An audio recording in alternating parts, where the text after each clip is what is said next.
আসসালামু আলাইকুম রহমতুল্লাহি ওবরাকাতুহ। আলহামদুলিল্লাহ, আশা করি আপনারা সকলেই ভালো আছেন। দিনী আলোচনায় আপনাদের সবাইকে স্বাগতম। আমাদের এই দিনী আলোচনার আজকের বিষয়বস্তু হবে ঈমানের শাখাগুলো নিয়ে ধারাবাহিক আলোচনা। তারই ধারাবাহিকতায় আমরা ঈমানের 23 নম্বর শাখা অর্থাৎ রিজা বিল কাজা অর্থাৎ আল্লাহ পাক রব্বুল আলামিনের ফয়সালায় সন্তুষ্ট থাকা এই সম্পর্কে আমরা জানতেছিলাম। এই সম্পর্কে আমরা জানতে গিয়ে জেনেছিলাম যে আল্লাহ পাক রব্বুল আলামিন এই দুনিয়ার সব কিছুকে আমাদের জন্য সৃষ্টি করেছেন। দুনিয়ার মধ্যে যা কিছু আছে সব কিছুকে আল্লাহ পাক রব্বুল আলামিন আমাদের জন্য সৃষ্টি করেছেন এবং আল্লাহ পাক রব্বুল আলামিন কত সুন্দর সুন্দর আপনার নিয়ামত সৃষ্টি করেছেন, কত সুন্দর সুন্দর জিনিসকে আল্লাহ পাক রব্বুল আলামিন সৃষ্টি করেছেন। সেগুলোকে দেখার জন্য আল্লাহ পাক রব্বুল আলামিন আবার আমাদেরকে ভ্রমণ করতে বলেছেন এবং এই সুন্দর সুন্দর সৃষ্টিকে দেখতে বলেছেন। এর সাথে যারা এই নিয়ামতকে অস্বীকার করেছে, যারা আল্লাহ তাআলাকে অস্বীকার করেছে, যারা অপরাধী, তাদের কি আযাব দিয়েছেন আল্লাহ তাআলা সেটাও আমাদেরকে দেখতে বলেছেন। এবারে আল্লাহ পাক রব্বুল আলামিন বলেন, যারা আমাদের মধ্যে ভ্রমণের সামর্থ্য রাখে না, যারা ভ্রমণ করতে পারে না বা ভ্রমণের সম্ভব নয়, আল্লাহ পাক রব্বুল আলামিন বলেন যে তারা সূরা গাশিয়ার 19 নম্বর আয়াত রব্বুল আলামিন বলেন যে ইলাস সামাই কাইফা রুফিআত, তারা তাদের ঈমানকে দৃঢ় করার জন্য, তারা আমি আল্লাহ তাআলার কুদরতকে দেখার জন্য আসমানের দিকে তাকাবে। ওয়া ইলাস সামাই কাইফা রুফিআত, এবং এই আসমানকে আমি খুঁটিবিহীন কিভাবে আমি ঊর্ধ্বে উঠিয়ে রেখেছি সেটা তারা দেখবে। সুবহানাল্লাহ।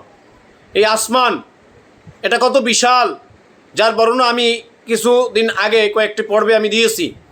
এই এত বিশাল আসমানকে আল্লাহ পাক রব্বুল আলামিন খুঁটিবিহীন তিনি ঊর্ধ্বে আল্লাহ পাক রব্বুল আলামিন এই যে আপনার দাঁড় করিয়ে রাখছেন, এই যে সেটাকে ঝুলন্ত অবস্থা আল্লাহ পাক রব্বুল আলামিন রাখছেন, উপরেও কোনো কিছু নেই, নিচেও কোনো কিছু নেই, আল্লাহ পাক রব্বুল আলামিন সেটাকে যে দৃঢ়ভাবে রাখছেন, এটা আল্লাহ পাক রব্বুল আলামিন অনেক বড় কুদরত এবং তিনি যে কত বড় শক্তিশালী আল্লাহ পাক রব্বুল আলামিন তার ধারণা এটার দ্বারা দিচ্ছেন। তো আল্লাহ পাক রব্বুল আলামিন বলেন ওয়া ইলাস সামাই কাইফা রুফিআত, তারা কি লক্ষ্য করে না যে আকাশকে কিভাবে ঊর্ধ্বে উঠানো হয়েছে। সুবহানাল্লাহ।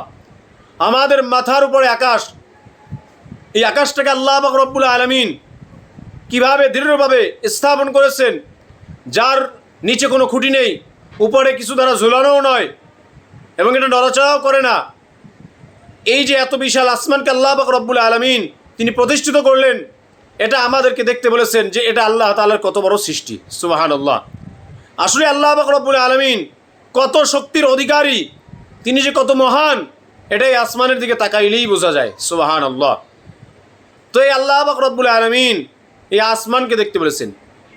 এরপরে আল্লাহ পাক রব্বুল আলামিন বলেন ওয়া ইলাল জিবালি কাইফা নুসিবাত, তোমরা জমিনের দিকে তাকাও, জমিনের যে পাহাড়গুলোকে আমি আল্লাহ প্রতিষ্ঠিত করেছি দৃঢ়ভাবে, এই পাহাড়গুলোকে তোমরা দেখো, কত বড় বড় পাহাড়, যে এই পাহাড়ের কোনো শেষ নেই।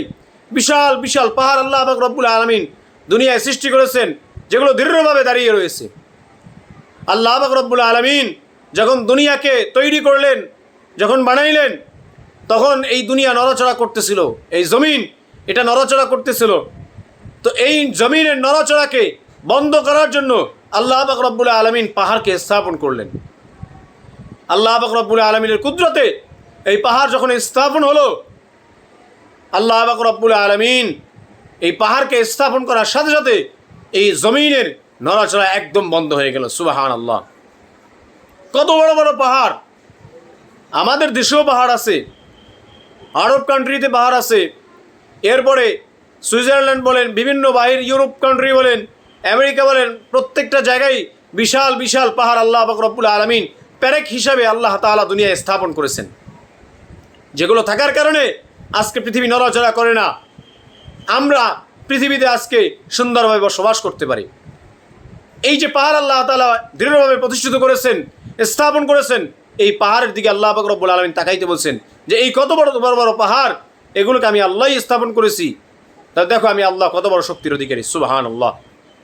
এরপরে আল্লাহ পাক রব্বুল আলামিন বলেন ওয়া ইলাল আরদি কাইফা সুতিহাত, এরপরে তোমরা জমিনের দিকে দেখো, জমিনটাকে আমি আল্লাহ সমতল করে বানিয়েছি। সুবহানাল্লাহ। এটা তোমাদের জন্য তোমাদের বসবাসযোগ্য করে বানিয়েছি, যার কারণেই তোমরা এখানে চলাফেরা করতে পারো, বসবাস করতে পারো, উঁচু উঁচু অট্টালিকা তোমরা তৈরি করতে পারো। কারণ এটা যদি সমতল না হতো তাহলে আমরা অট্টালিকা বাড়িঘর তৈরি করতে পারতাম না, আমরা সুন্দরভাবে চলাফেরা করতে পারতাম না।